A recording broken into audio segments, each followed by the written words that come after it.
सार्वजनिक परीक्षा गैरप्रकार प्रतिबंधक दुरुस्ती विधेयक 2026 राज्यसभेत सादर. राष्ट्रीय परीक्षा यंत्रणा स्थापनेचा अजेंडा एनडीए सरकारनं पूर्ण केल्याचा जितेंद्र सिंह यांचा दावा.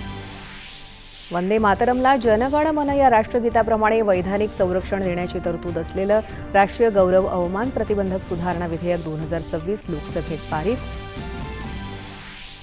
जंतर मंतरवर झालेल्या विद्यार्थी आंदोलनादरम्यान तैनात शीघ्र कृती दलाच्या दारुगोळा नोंदवहीची माहिती सुरक्षित ठेवण्याचे सर्वोच्च न्यायालयाचे केंद्र सरकारला निर्देश.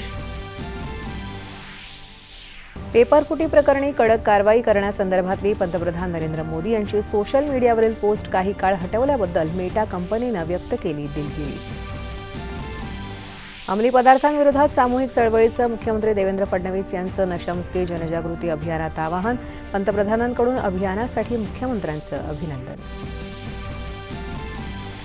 पुण्यात होणाऱ्या 100व्या अखिल भारतीय मराठी साहित्य संमेलनासाठी मराठी भाषा विभागाकडून 5 कोटी रुपये दिले जाणार असल्याची मंत्री उदय सामंत यांची माहिती. अजिंक्य रहाणे यांची आंतरराष्ट्रीय क्रिकेटमधून निवृत्तीची घोषणा.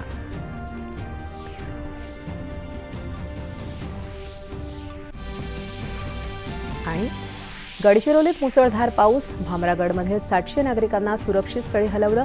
मुख्यमंत्र्यांनी घेतला परिस्थितीचा आढावा. नमस्कार, 7च्या बातमीपत्रात मी श्वेता सोपारकर आपल्या